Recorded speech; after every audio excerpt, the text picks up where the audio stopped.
Our next speaker is Mr. Thomas Laehn. He's from Greene County, and he's attorney there in Greene County. Good morning, everyone. Yes, I'm the county attorney for Greene County, Iowa, and I'm very happy to be here with you. I was asked to provide kind of some big picture ideas that are implicated with this pipeline. This pipeline is not only the biggest boondoggle in the history of our state, costing millions if not billions of dollars for a project that, as far as I can tell, doesn't actually do any good. But more importantly, it violates our fundamental rights as citizens.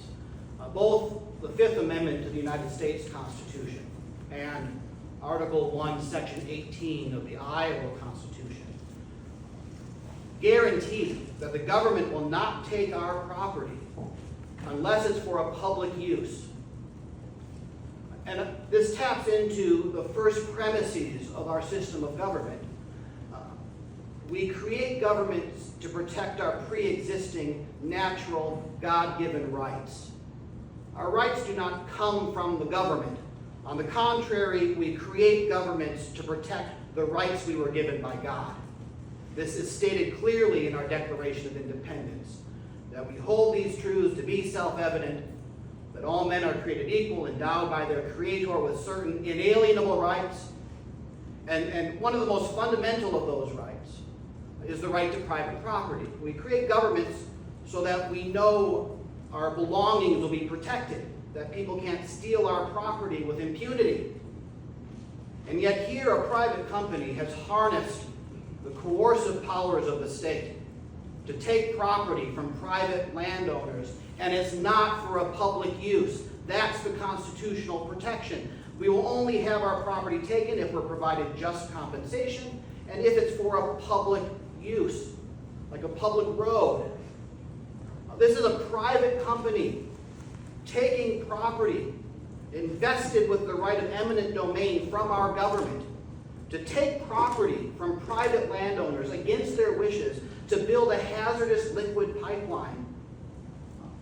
Some of these bills will address issues such as the fact that they can no longer get insurance, because what insurance company will insure property that has a hazardous liquid pipeline?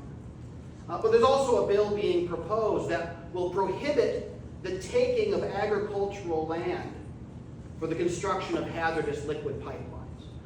As Kim was saying, one of the things we value most as Iowans is our land.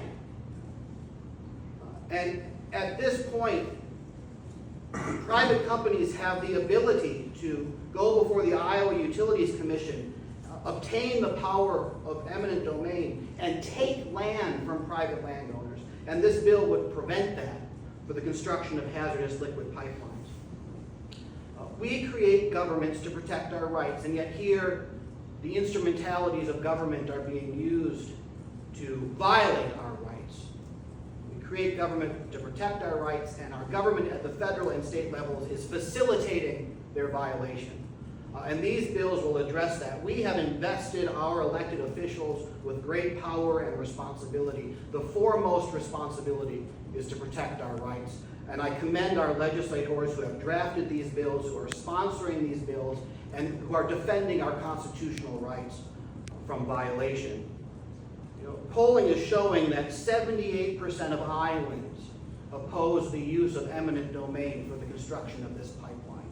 There is no greater example in my memory of an example of moneyed interests gaining control of government over the objections of the people.